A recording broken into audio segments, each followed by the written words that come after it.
આજે સાંજના જમણમાં મેં પહેલી વાર બનાવ્યું એવું શાક જે મને બિલકુલ નથી ભાવતું અને મેં ક્યારેય ખાધું પણ નથી, પણ મારા હસબન્ડને આ શાક બહુ જ પસંદ છે. એટલે અને છેલ્લા 2 દિવસથી 1-2 દિવસની પ્રોબ્લેમ ચાલી રહી છે, તો આપણે વાત કરવાના છે આજે આખો દિવસની વ્લોગમાં. જય શ્રી કૃષ્ણ મિત્રો, હું છું નીલિમા. આજે તો બપોરનો સમય થઈ ગયો અને બહુ લેટ થઈ ગયું અને બહુ લેટ ઉઠ્યા હતા. ઘણા લોકો વિચારતા હશે ને કે આજે આટલું મોડું કેમ, તો તેનું કારણ એ છે ને ગઈકાલે અમે થોડું દૂર ફરવા ગયા હતા. પાછા આવતા થોડું મોડું થઈ ગયું અને આખો દિવસ ફરવામાં જ નીકળી ગયો અને બહુ જ થાકી ગયા હતા. એટલે ઘણો બધો રેસ્ટ લઈ લીધો. અને સાચું કહું તો છેલ્લા 2-3 દિવસથી એટલી જબરજસ્ત ઠંડી પડી રહી છે ને કે હું શું કહું. સાથે વરસાદ પણ ચાલુ છે. કાલે જ્યારે અમે બહાર ફરવા ગયા હતા ને ત્યારે આખરે બહુ જ ઠંડી હતી, પણ ફરવાની મજા પણ એટલી જ આવી. અને હા મિત્રો, જે જગ્યાએ અમે ફરવા ગયા હતા ને તેનો સરસ મજાનો વ્લોગ પણ 2-3 દિવસમાં તમારી સામે આપી જ જશે, એટલે જોવાનું ભૂલતા નહીં. અત્યારે બપોરનો સમય છે, થોડી રસોઈ કરીને વાસણો કરીને ફ્રી થઈ અને બીજી બાજુ મારા હાઉસ હેલ્પવાળા આંટી પણ આવી ગયા હતા. એમણે ઘણું બધું કામ કરી નાખ્યું.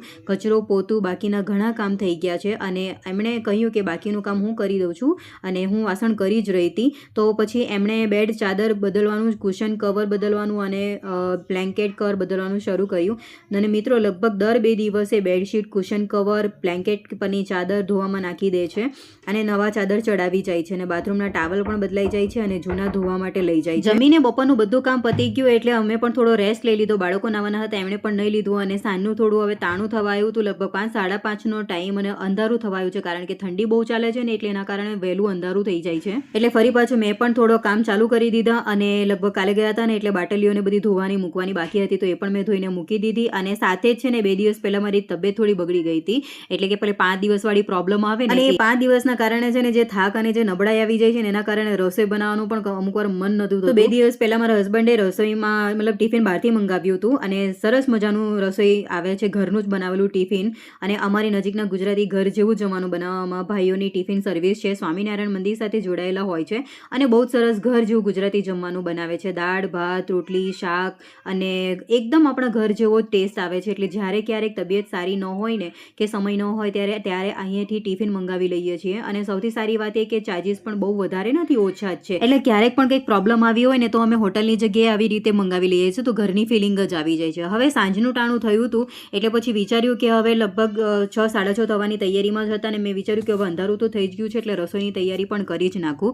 તો આજે હું રસોઈમાં બનાવી રહી છું મશરૂમ મટર. સૌથી પહેલાં મેં મશરૂમને 3-4 ગરમ પાણીમાં મેં ધોઈ નાખ્યા અને ગરમ પાણીમાં મેં થોડી વાર એને પલાળી રાખ્યા હતા, તાકે કંઈ પણ કચરું જેવું હોય ઉપરથી તો નીકળી જાય. અને પછી એને મેં ઉમેર્યા મટર, બેઝિક્સ મસાલા, દહીં, થોડુંક બેસન અને પછી એને બધું મિક્સ કરીને થોડી વાર મૂકી રાખ્યું હતું. સાથે જ મેં ગ્રેવીમાં લઈ લીધું હતું જીરું, ટામેટું અને થોડુંક મીઠું નાખીને ગ્રેવી બનાવી. આજે મારે મિક્સર થોડું ખરાબ છે એટલે મેં જાતે ઝીણા ટામેટા સમારી દીધા હતા.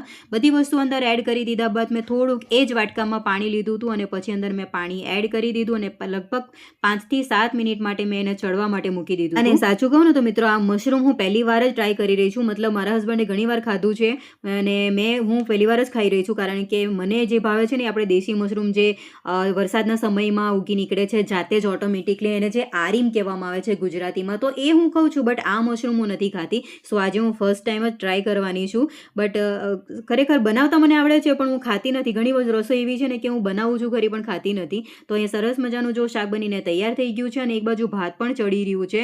થોડી વાર 5-7 મિનિટ જ મેં એને ચડાવ્યું, બહુ વધારે વાર ન ચડાવ્યું.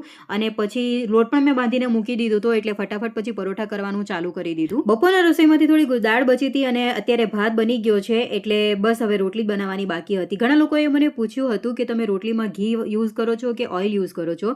તો હું મારા માટે છે ને ઓઇલ યુઝ કરું, કારણ કે મને નાનપણથી ઘી મને બહુ નથી ભાવતું, પણ મારા હસબન્ડ અને બંને બાળકો માટે ઘી જ વાપરું છું. અને ઘણા લોકો પૂછતા હતા કે આફ્રિકામાં સારું ઘી મળે છે કે નહીં. તો હા મિત્રો, અહીં બહુ સારું ઘી મળે છે. અત્યારે અમે લાટો કંપનીનું ઘી વાપરી રહ્યા છીએ. ખરેખર એકદમ આપણા ભારતના ઘી જેવો ટેસ્ટ આવે છે, કંઈ જ અલગ નથી. હું અહીં આવી છું ને ત્યારથી આ જ ઘી મારા હસબન્ડ વાપરી રહ્યા છે, એટલે મેં પણ એ જ વાપર્યું. સરસ છે, બાકી પણ મળતા હશે બટ મને નો આઈડિયા. બટ આ બહુ સરસ ઘી છે, કાઉ ઘી છે. અને હવે ભાત પણ બનીને તૈયાર થઈ ગયો છે. બપોરનું જે થોડીક દાળ હતી એટલે એ પણ ચાલી જશે. અને હવે શાક અને રોટલી બધું બનીને તૈયાર થઈ ગયું. અને અડધી રસોઈ પતી ત્યાં તો મારા હસબન્ડ પણ ઓફિસેથી આવી જ ગયા હતા, એટલે પછી વિચાર્યું ચલો જલ્દી જમી લઈએ. અને મારા હસબન્ડ માટે ભાણું પીસી નાખ્યું. અને આજે મારી વ્યાનાને દાંતમાં થોડુંક પેન છે, એટલે બપોરે તો માંડ એને શાક રોટલી ખાધી હતી, પણ અત્યારે એણે દાળ ભાત જ ખાધો. અને યુવાંશે થોડીક રોટલી શાક દાળ ભાત બંને લીધું છે. સાથે હવે 1-2 દિવસથી યુવાંશ પણ જાતે જ ખાતો થઈ ગયો છે. જ્યારે પણ હું બધાને ભાણું પીરસીને આપું ને ત્યારે યુવાંશ કહે છે કે મને પણ આપો, હું મારી જાતે જ ખાઈશ. તો એ પોતે જાતે ખાતો જોઈને ખરેખર બહુ જ મજા આવે છે. અને બાળકોની આવી નાની નાની વસ્તુ જ્યારે શીખે છે ને તો ખરેખર એ જોઈને ખૂબ જ ગમે છે કે નહીં હવે જાતે શીખી રહ્યો છે. હવે સાથે સાથે હું પણ જમવા માટે બેસી ગઈ. તો બસ મિત્રો, અમારો દિવસ આવો ગયો અને બ્લોગ ગમે તો લાઈક કરજો. ચેનલ સાથે જોડાવા માટે ચેનલને કરી દેજો સબસ્ક્રાઈબ. આપણે મળીશું નવા બ્લોગની સાથે આવતીકાલે. ત્યાં સુધી તમારું ધ્યાન રાખજો મિત્રો. આવજો. જય શ્રી કૃષ્ણ. રાધે રાધે.